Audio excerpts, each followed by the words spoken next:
y amén. Me acompaña mi esposa, mi amada esposa Araceli, que está ahí sentadita al ladito. Ella es de las que siempre me dice, ten pólvora seca.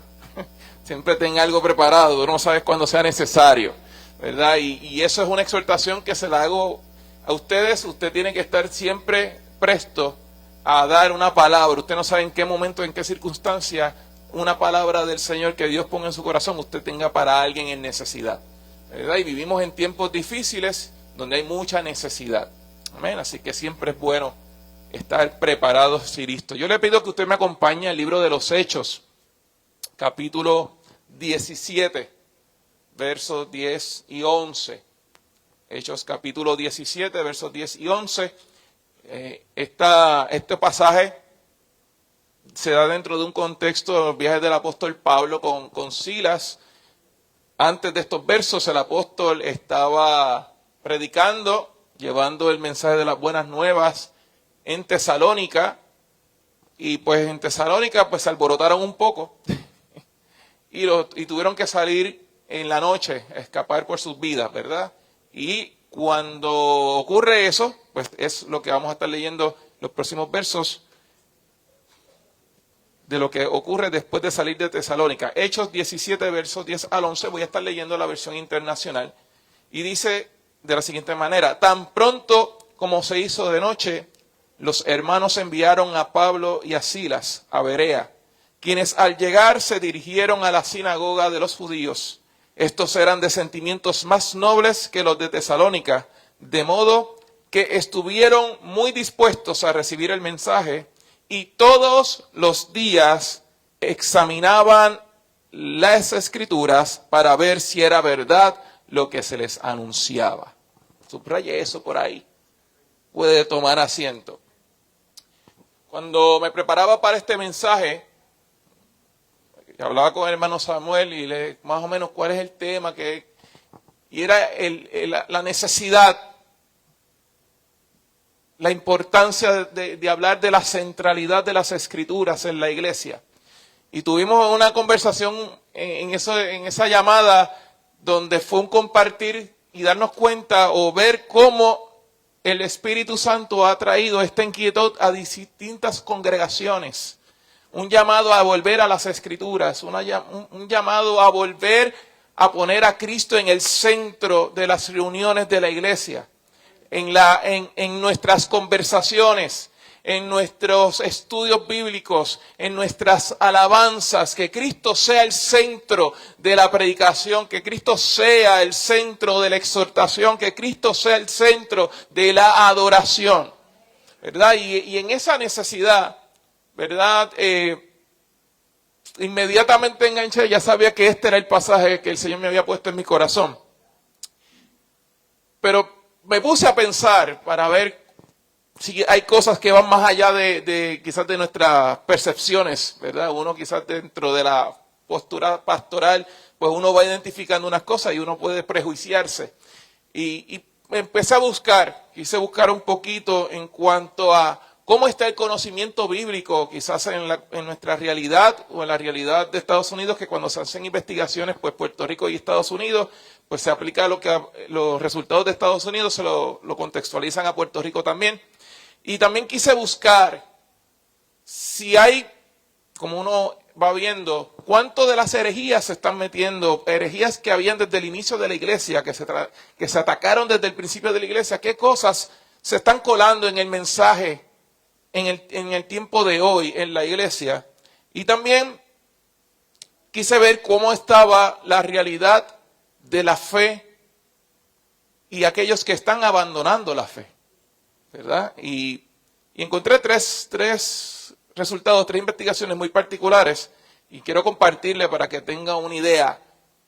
Esto no pretende ser un resultado enfático, simplemente es una óptica para que veamos que hay problemas que hay que atender, ¿verdad?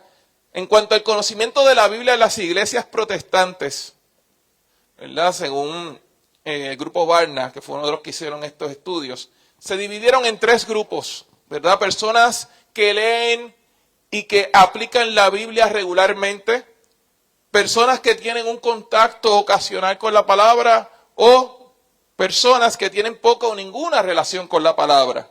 Y se encontró que menos del 50% de los adultos protestantes leen la Biblia semanalmente. Menos del 50% de los adultos leen la Biblia semanalmente. El grupo que no tiene relación con la Biblia creció en comparación con el 2022 al 2023, señalando que ha habido un progreso en esa separación, ¿verdad? En ese vínculo de relacionarse con la palabra. Se encontraron que jóvenes adultos entre las edades de 18 a 29 años muestran la menor frecuencia de lectura y comprensión bíblica. ¿Cuál para mí es el problema con eso? Que esa es la generación que se supone que sea el relevo.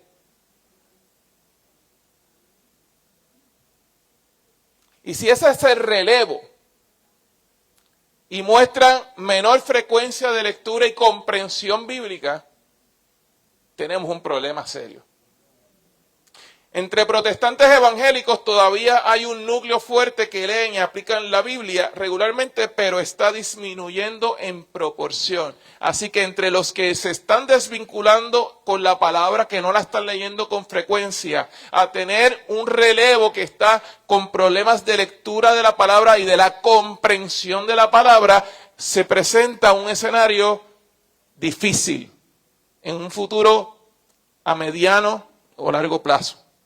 En cuanto a herejías y enseñanzas problemáticas en las iglesias protestantes de Estados Unidos e iglesias hispanas, se encontraron las siguientes cosas. Entre protestantes evangélicos, un porcentaje significativo cree en el evangelio de la prosperidad, es decir, que las fe y las ofrendas aseguran bendición financiera, y ustedes han escuchado de ese tipo de evangelio.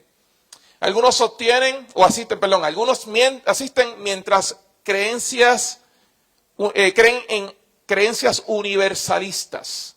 El universalismo es una herejía. Es pretender o se entiende que todas las religiones llevan a Dios, que la idea de salvación sin necesidad de fe en Cristo.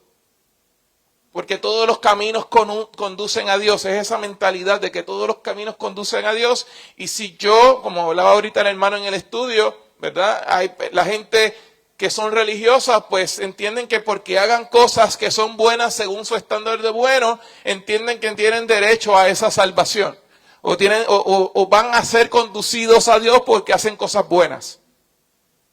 Se observa un creciente énfasis en experiencias emocionales y prácticas espirituales sin base bíblica clara. Entonces vemos el asunto emocional, vemos lo que sentí, y se vuelve algo subjetivo, es que yo sentí, es que aquello, es que lo otro. Cuando no hay palabra de Dios, que es el estándar, entonces todo puede ser aceptable. Y eso es un peligro. Y cuando vemos en congregaciones donde esto es la dinámica, hay que levantar la bandera. Hay que levantar la bandera. En iglesias hispanas, los temas más difundidos son la prosperidad, el uso excesivo del decretar, proclamar, bendiciones y enseñanzas que minimizan la doctrina del pecado. No se habla del pecado, se habla del error. Tú cometiste un error, se habla de la falta.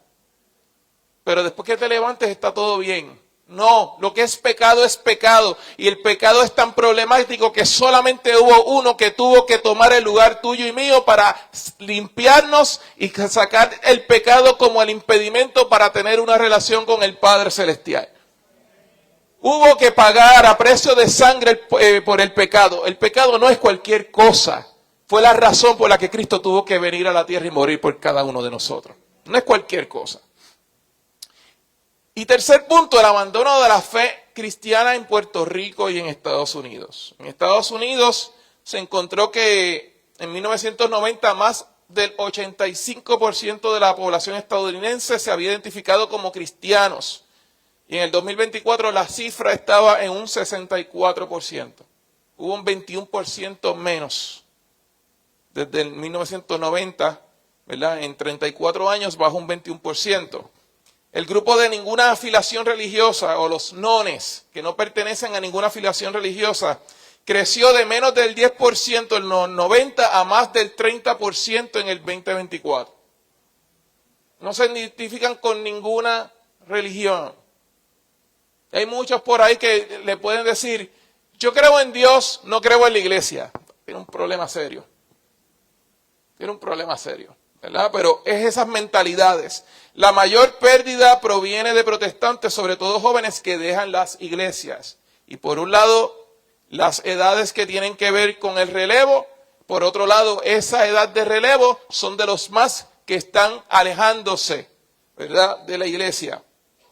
En Puerto Rico encontramos una disminución, ¿verdad? En la afiliación católica, por ejemplo, cayó más del 70% a menos del 45% en 2 décadas. El protestantismo creció, pero también aumentó significativamente el grupo de no religiosos. Y es interesante que en esta investigación, después del huracán María y la crisis económica, fortalecieron la fe en algunos, pero también provocaron desilusión religiosa y el abandono de iglesia de otros. Y cuando vemos todo lo que ocurrió después del huracán María en este país, sabemos que han habido mayores problemas que han generado mayores desilusiones, mayores frustraciones y gente cuestionándose o gente herida o gente que simplemente no entienden y están confundidos y es más fácil apuntar toda su incomodidad, todo su coraje hacia Dios o todo lo que tenga que ver con Dios. Usted posiblemente pueda conocer personas cercanas que puedan estar en esas condiciones. Así que todos estos resultados nos presentan indicadores concretos que apuntan a problemas serios que debemos atender con diligencia. Problemas que no son nuevos en la historia de la iglesia del Señor, pero es a nosotros a quienes nos tenemos que, ¿verdad?, hacer responsables y asumir la responsabilidad histórica de atajar y hacerle frente a estos asuntos que nos atañen en la actualidad. Son desafíos que nos toca enfrentar como iglesia. La iglesia del siglo I atendió sus asuntos y sus problemas. Y a través de los siglos la iglesia ha enfrentado estos desafíos de una manera u otra. La iglesia del presente nos toca atender los desafíos que están frente a nosotros. Cuando vamos al pasaje que leímos, ¿verdad?, el relato del pasaje de Hechos, ocurre luego de Pablo y Silas salir huyendo de Tesalónica a consecuencia de judíos que por envidia provocaron una revuelta en la ciudad acusándoles de trastornar al mundo. ¿Verdad? Una expresión muy particular, estos que trastornan el mundo, estos que han puesto vuelta arriba o patas arriba al mundo. Así fue el impacto de la iglesia del siglo I. Fue una iglesia que volteó al mundo patas arriba con un mensaje transformador, no solamente de palabras, sino gente que vivía una vida que trastocaba el orden, la cultura y lo que la gente conocía como normal y se dieron cuenta que eran hombres y mujeres que vivían una vida diferente, que hacían la diferencia en su vida cotidiana.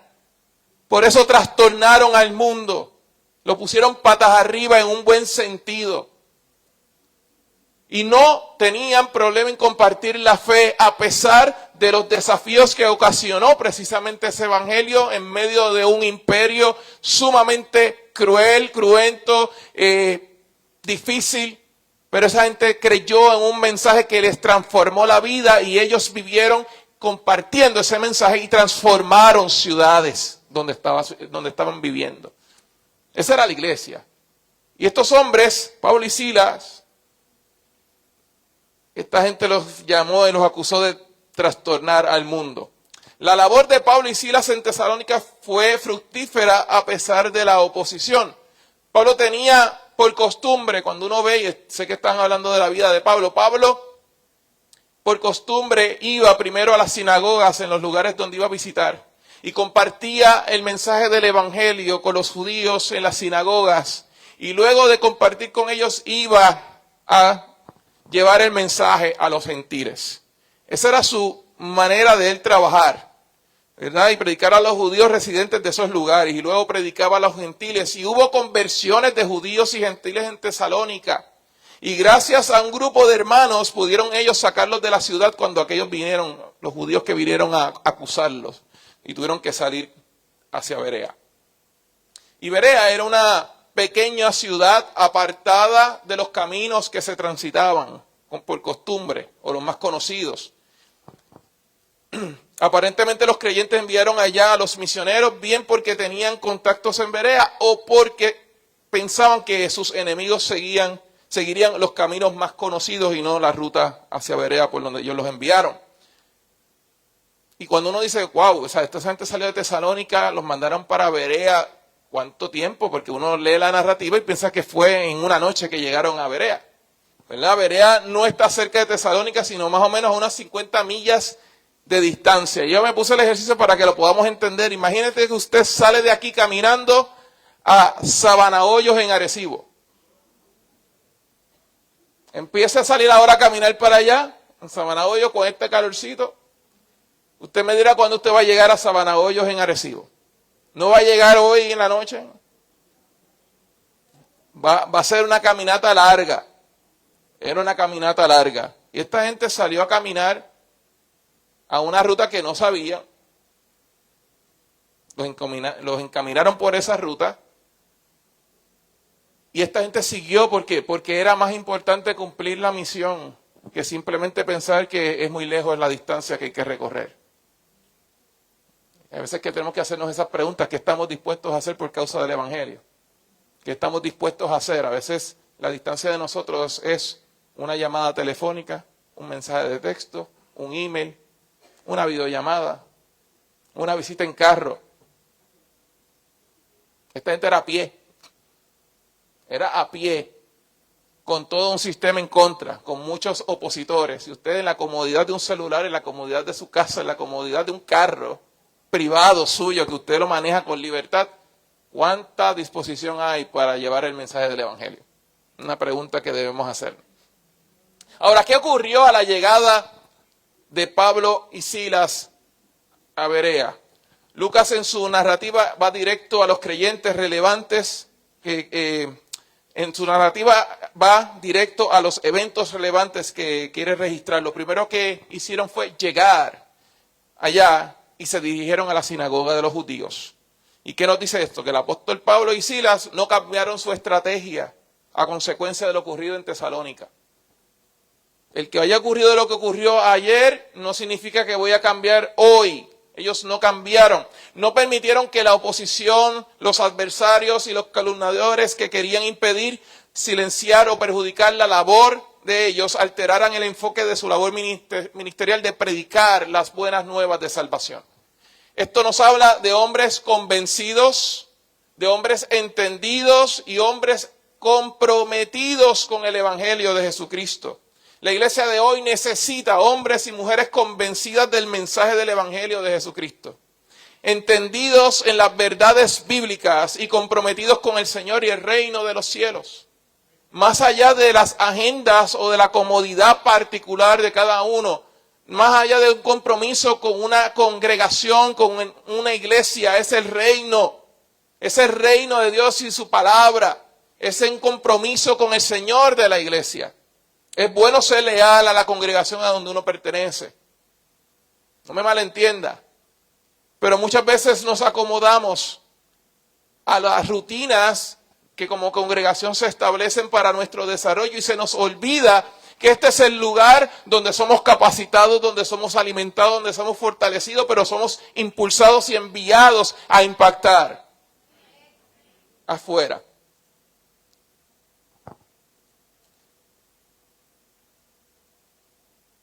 Entonces vemos que Lucas nos presenta un contraste entre dos grupos, el grupo de Tesalónica y el grupo de Berea. Lucas describe lo siguiente: estos eran de sentimientos más nobles que los de Tesalónica.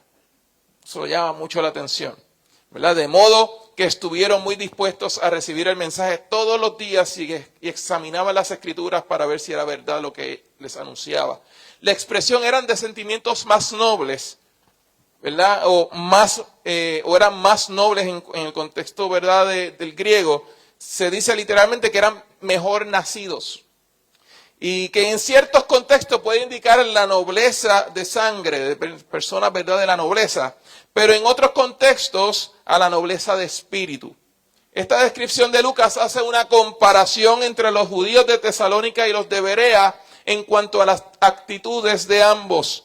Las actitudes de los judíos de Berea traen consigo más consecuencias, unas consecuencias muy significativas que merecen nuestra atención para nuestro tiempo. ¿Cómo eran estos judíos de Berea? Lo primero era que eran dispuestos.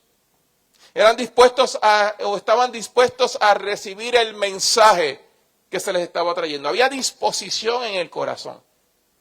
Hay veces que nosotros podemos, en un momento dado, cuando algo nos incomoda, rápido cruzamos manos, fruncimos el ceño y ponemos una pared. ¿Verdad? Estas personas no eran así.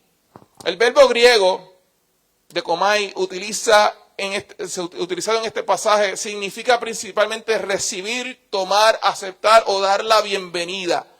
¿Verdad? Se usa en diversos contextos como la recepción en hospitalidad, cuando alguien es hospitalario, la aceptación de ideas o regalos, o la acción de acoger a personas. Así que es esa receptividad, esa disposición a escuchar, a considerar lo que se le está diciendo.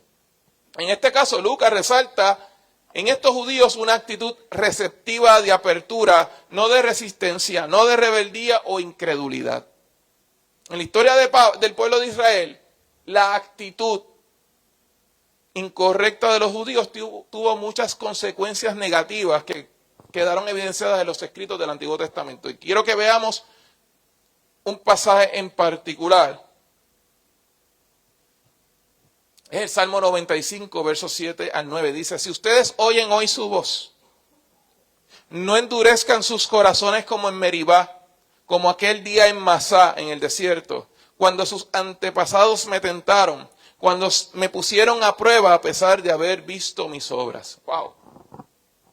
No fue suficiente ver las obras portentosas de Dios para aquel pueblo y quedar convencidos del poder del Dios que los había libertado, de la fidelidad de Dios, del amor de Dios, del Dios que cumple sus promesas, del Dios que suple, que Dios hace promesas, provisión. No fue suficiente los portentos que Dios mostró en el desierto. Y cuando uno lee la historia, el relato en Éxodo y en el Antiguo Testamento, en el Pentateuco, vemos a un Dios que tuvo que decir que por causa de la incredulidad no van a entrar a la tierra prometida. Los libertó de Egipto, pero esa generación que salió no fue la que entró a Egipto. Porque no fue suficiente los portentos. No fueron suficientes. Entonces, Dios habla acerca de no endurecer el corazón como en Meribá. Meribá significa altercado. Como aquel día en Masá. Masá significa prueba o provocación. Así que un pueblo que creó un altercado con Dios, que provocó una acción contraria de rebelión contra Dios, o que querían probar a Dios cuando Dios ya había demostrado por sí mismo quién era y lo que Él era capaz de hacer por ese pueblo. El escritor de Hebreos hace referencia a este pasaje y lo dice de la siguiente manera en el capítulo 3, verso 15. Como se acaba de decir, si ustedes oyen hoy su voz, no endurezcan sus corazones como sucedió en la rebelión. Porque eso es a lo que se resume en esas acciones. Rebelión. Y la rebelión vemos que viene desde el Génesis. En la caída viene por un acto de desobediencia que es una forma de rebelión. Ocurre esa rebelión. Lo cierto es que esta actitud de rebeldía no es solo del pueblo judío, sino parte de la naturaleza caída del ser humano. Es decir, usted y yo no estamos exentos a este tipo de acción. Por eso es que nos dice, se escucha, no endurezcas el corazón. Es una acción que tú haces, es una decisión tuya endurecerte. Es una acción humana, no es algo externo.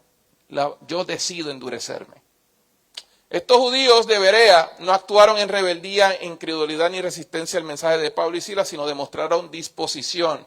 Y esta disposición en el contexto del libro de los Hechos se entiende como estar dispuesto para el viaje. ¿A dónde vamos? ¿A dónde tú me quieres llevar? Estoy listo, ya tengo las maletas ready, ¿verdad? Es esa disposición. Y no solamente estar dispuesto al viaje, también se entiende como desear el viaje. No es que yo simplemente me voy a montar contigo, es que yo anhelo viajar.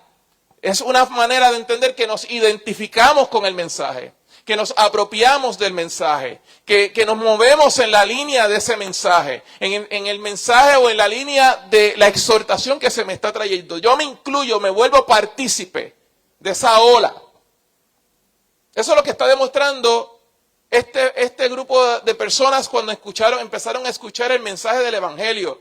Empezaron a incluirse, a verse, pero eso no ocurrió por casualidad. Porque podemos ver el deseo de ellos. Y tiene que ver con el deseo, con el celo o la avidez. Generalmente se asocia con una actitud de entusiasmo y disposición para emprender algo. Pero estas personas estaban dispuestas a correr la milla extra por el mensaje que les anunció Pablo y Silas. Pero aunque había un entusiasmo y un deseo, había un celo que los llevó a una acción aún más importante y pertinente para nosotros. Había un celo. El mensaje de esta mañana yo lo quise titular Celo por la palabra de Dios. Hay un celo. Puede haber entusiasmo por las cosas del Señor. Puede haber entusiasmo, puede haber un gozo, puede haber mucha emoción. Pero tiene que haber un celo. Tiene que haber un balance que me ayude a pensar las cosas, a sopesar, a evaluar, a repensar las cosas.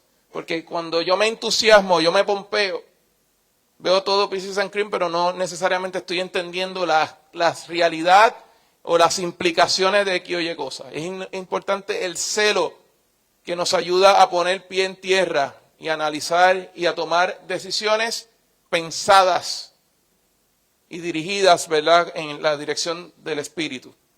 Así que estas personas examinaban todos los días las Escrituras. ¿Cuántos hacemos eso? ¿Cuánto lo hacemos? Vamos a ser honestos, todos los días. Todos los días, todos los días, todos los días. Difícil. Hace difícil. Porque no estoy diciendo leer la Biblia. Vamos a ver a lo que significa esto. Ellos examinaban todos los días las Escrituras para ver si era verdad lo que se les anunciaba. Se utiliza la palabra griega anacrino y significa apropiadamente escudriñar, es decir, examinar minuciosamente, investigar, interrogar, cuestionar. Yo voy a hacer preguntas, yo voy a analizar lo que se me está diciendo, yo voy a ir minuciosamente. Esto que dice aquí, ¿dónde lo dice? ¿En qué otra parte de la palabra? Es un estudio minucioso, es una evaluación continua, inclusive repetitiva, de ir sobre un asunto insistentemente. Implica entonces una indagación profunda, un proceso de determinar la verdad o la excelencia de algo o de alguien. Estos hombres se sentaban a leer las Escrituras todos los días, a confrontar lo que Pablo enseñaba con lo que decía la Escritura. Ellos no simplemente se quedaron impresionados por la elocuencia del apóstol Pablo y de Silas. Fueron a ver y evaluar cada palabra que ellos proclamaban a la luz de las Escrituras que tenían a su mano y evaluar si lo que estaba diciendo era cónsono con las Escrituras. Yo le pido que usted haga lo mismo cuando me escuche a mí y escuche a cualquier predicador que se pare aquí. Es indispensable. Estas personas estaban dispuestas a comprometerse de lleno con la verdad y no estaban dispuestos a ser engañados. Si usted está dispuesto y comprometido a la verdad, no se ponga a merced del engaño. Si usted se compromete con la verdad, escudriñe, conozca la verdad a profundidad para que no esté a merced del engaño. Quiero invitarlos a que piensen lo siguiente. Podemos comprender la importancia de lo que Lucas está diciéndonos de estas personas.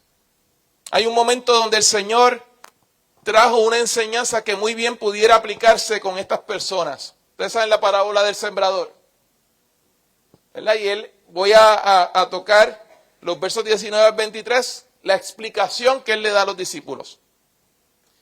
El Señor, cuando habla y dice la primera, ¿verdad?, la semilla sembrada junto al camino. Alguien oye la palabra acerca del reino y no la entiende. Viene el maligno y arrebata lo que sembró en su corazón. La segunda escena es la semilla que cayó en el suelo lleno de piedras o en pedregales. Es aquel que oye la palabra y de inmediato la recibe con alegría, la emoción, la pompiaera. Pero como no tiene raíz, dura poco tiempo. Y cuando surgen problemas o persecución, a causa de la palabra, enseguida se aparta de ella. Volvemos, una emoción, un impulso. Ya se me fue el gozo, ya se me fue la alegría, ya se me fue la motivación porque vinieron problemas. Entonces ya la palabra pierde sentido, no la comprendo. ¿Por qué me está pasando esto? Pero si era tan alegre y si era tan bueno, ¿por qué esto se está pasando estas cosas? Y entonces vengo e inmediatamente por impulso me aparto. La semilla que cayó entre espinos, el que oye la palabra, la oye, pero las preocupaciones de esta vida y el engaño de las riquezas lo ahogan. Y ahí va el trabajo, y ahí va la agenda, y ahí van los afanes, y ahí el asunto de la familia, y las enfermedades, y los biles, y aquello, y lo otro, y toda una montaña de situaciones que terminan ahogando. Pero y hay una semilla que cae en buen terreno, es el que oye la palabra y la entiende. Este sí produce una cosecha hasta 100, 60 y el 30 veces más uno. Estas personas de Berea no fueron dominados por el entusiasmo o la euforia, ni los asuntos de la vida o el engaño de la riqueza, sino el celo por la verdad. Estudiar minuciosamente o escudriñar era la manera de determinar la verdad. El método de la predicación paulina consistía en citar el Antiguo Testamento y luego mostrar cómo se aplicaba a Jesús. Pablo presentaba las Escrituras y explicaba cómo éstas apuntan a Jesús. Juan 5:39 dice, ustedes estudian con diligencia, este es Jesús hablando. Ustedes estudian con diligencia las Escrituras porque piensan que en ellas hayan la vida eterna y son ellas las que dan testimonio en mi favor. En la Reina Valera dicen, son ellas las que dan testimonio de mí. ¿Quieren conocer al Señor? Hay que ir a las Escrituras. ¿Quieres conocer cómo es el Señor? Hay que ir a las Escrituras. Ellas dan testimonio de quién es Él. Hablan en favor de Él. Él es la esperanza. Él era el Mesías prometido. Él es el Señor. Él es Dios con nosotros. Es Dios hecho hombre. Fue el que tomó el lugar de nosotros. Queremos conocer quién es el Señor. Conocer su carácter. Conocer cómo Él trabaja con cada uno de nosotros. Tenemos que ir a la palabra. Debemos asumir una actitud de introspección a la luz de la palabra del Señor. Enfrentamos grandes desafíos internos en aquellas cosas que nos definen como iglesia. En propósito, por ejemplo, entiéndase en lo que se busca alcanzar. En fundamento, entiéndase la base de nuestras creencias y convicciones. La iglesia de hoy está tambaleando en estos aspectos, hermano. En misión, entiéndase las acciones dirigidas a cumplimiento del propósito. Se nos olvida hacia qué Dios nos ha llamado. El celo por la casa del Señor, por la palabra del Señor, por agradar al Señor, se ha ido sustituyendo por otras cosas que han tomado el primer lugar. De servir al reino de los cielos, hoy se busca y espera el reconocimiento de la gente. Queremos el aplauso.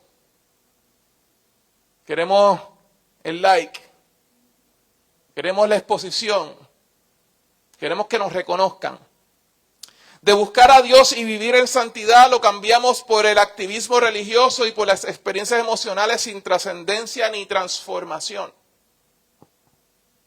De alabanza y adoración para exaltar al Señor, hoy se cantan canciones centradas en nuestros gustos, preferencias, necesidades, con claro desconocimiento del Dios que se revela en las Escrituras.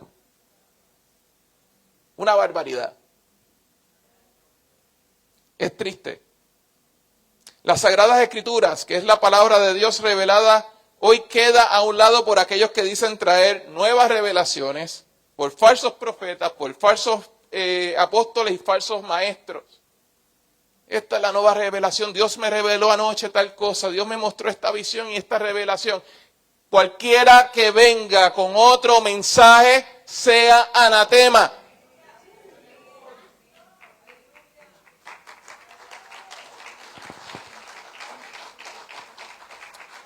Es lamentable ver la condición de creyentes que permiten ser engañados porque desconocen las Escrituras.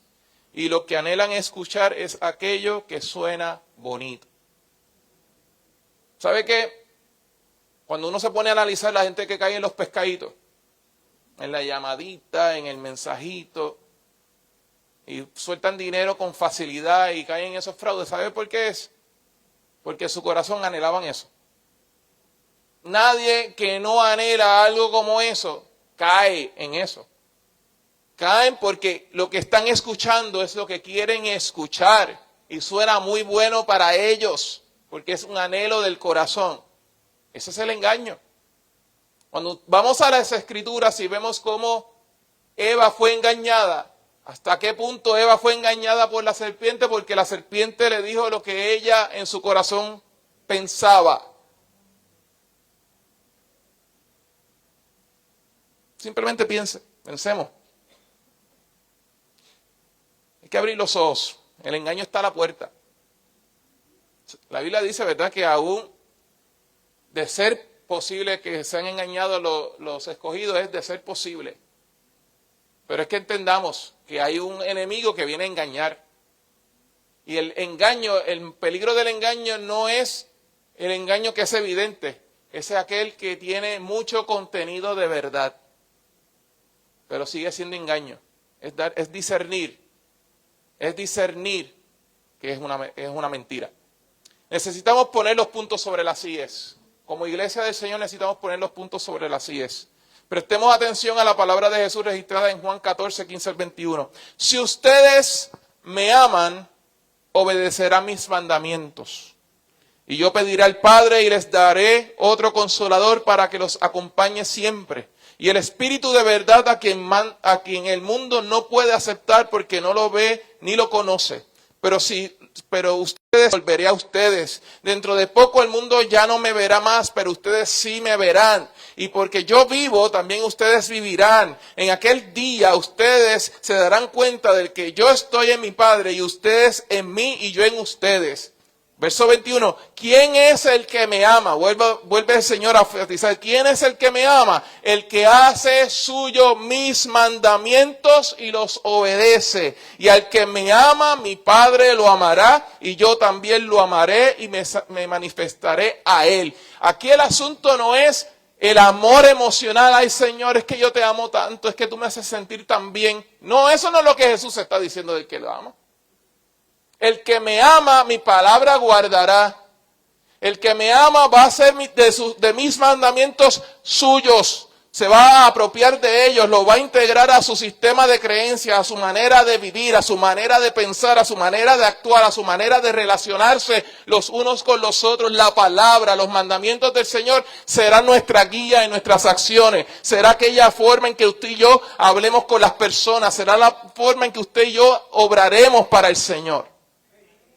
No a tu parecer, no a tu manera, no a lo que tú entiendes que es más conveniente, no con las estrategias que el mundo enseña, no con lo que aprendiste en tu casa, no con lo que te enseñaron desde la infancia, no por las experiencias de la vida que te formaron. No, cuando tú llegaste a Cristo, tu vida chocó con la roca y esa roca viene a transformar tu vida, no a darle una continuidad a una vida quebrada o a una vida herida, a una vida dominada por el pecado. Viene a darte una transformación para que vivas a la imagen del Hijo de Dios, que Cristo sea visto en ti, no en lo que tú puedas proyectar,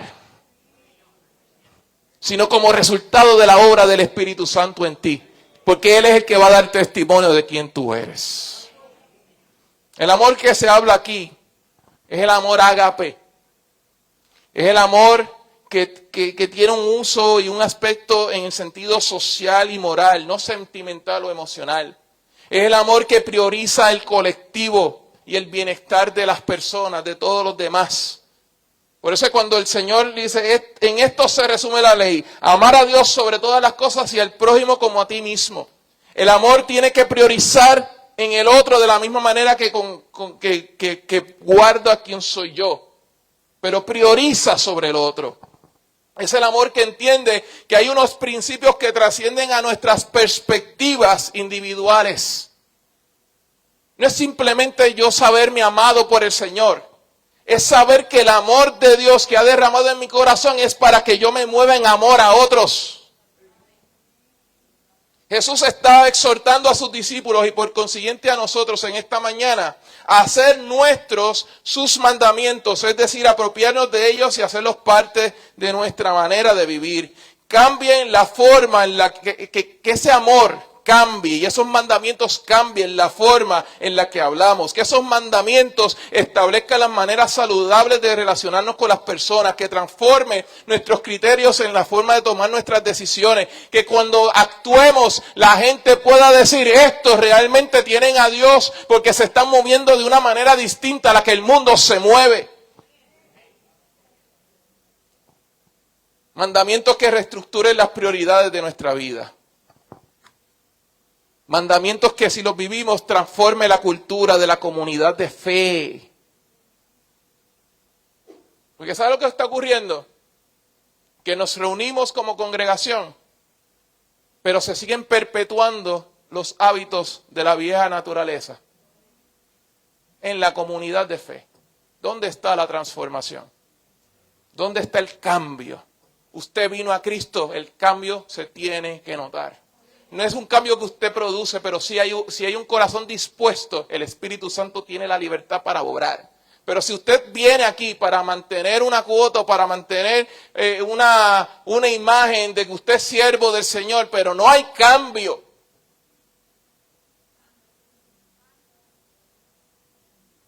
Y sabe que esto no es de ahora. Juan en una de sus cartas, cuando se habla de la apostasía, dice, salieron de nosotros, pero no eran de nosotros. Estuvieron en la iglesia, escucharon el mismo mensaje de esta mañana. Hace un tiempo atrás yo prediqué en la congregación y le decía, en cuanto a Judas Iscariote, Judas fue escogido por el Señor. Judas tuvo participación en el ministerio de Jesús siendo el tesorero. Jesús lo escuchaba, tenía participación. Vio a Jesús haciendo grandes portentos y milagros. Y uno dice, ¿qué pasó con Judas? ¿Por qué sí vio todas estas cosas? Sí, porque nunca abrió su corazón a Jesús. Porque Jesús nunca cumplió con las expectativas que él tenía acerca del Mesías. Judas tenía una visión acerca de lo que se suponía fuese el Mesías. Y como Jesús no cumplió con eso porque Jesús no era suficiente, cuando Jesús no es suficiente en tu vida, es fácil traicionarlo. Si Jesús no es suficiente en tu vida, no pasará mucho tiempo en que le vas a dar la espalda. Porque no es suficiente. Pero la Escritura me dice que en Cristo estamos completos y nada nos hace falta. Evaluemos el corazón. Cuando hablamos de transformar la cultura de la comunidad de fe, que en la alabanza y la adoración sea cristocéntrica, que la palabra de Dios establezca el rumbo de nuestros enfoques y entendimientos y el carácter de cada creyente sea formado por ella mediante la obra del Espíritu Santo en nosotros. Que se busque primeramente el reino de Dios y su justicia, donde nuestros esfuerzos son para que el Señor sea glorificado. Y ya para terminar, voy a leer Isaías 40, versos 3 al 8. Una voz proclama, preparen en el desierto un camino para el Señor. Enderecen en el desierto un sendero para nuestro Dios. Se levantarán todos los valles y se allanarán todas las montañas y colinas. El terreno escabroso se nivelará y se alzarán las quebradas. Entonces se revelará la gloria del Señor y la verá toda la humanidad. El Señor mismo lo ha dicho. Una voz dice, proclamo. ¿Y qué voy a proclamar? Respondo yo. Que todo mortal es como la hierba y toda su gloria como la flor del campo. La hierba se seca y la flor se marchita porque el aliento del Señor sopla sobre ellas. Sin duda el pueblo es hierba. La hierba se seca y la flor se marchita. Pero la palabra de nuestro Dios permanece para siempre. Iglesia, te pregunto, ¿qué haremos con la palabra de nuestro Dios? ¿Qué haremos con la palabra de nuestro Dios? La mejor defensa en favor de la palabra de Dios no son nuestras palabras elocuentes, sino nuestras vidas en armonía y en coherencia con ella. No son nuestras palabras bonitas y elocuentes, sino que nuestra vida viva en armonía y en coherencia con la palabra de Dios. ¿Seremos simples oidores de ella o hacedores? Somos llamados a ser luz del mundo y la sal de la tierra. La luz y la sal en la iglesia es la palabra de Dios, que es lámpara a los pies y lumbrera a nuestro camino. Tiene el poder de limpiar, corregir, vivificar, dar aliento y esperanza y establecer lo que es bueno y agradable a Dios.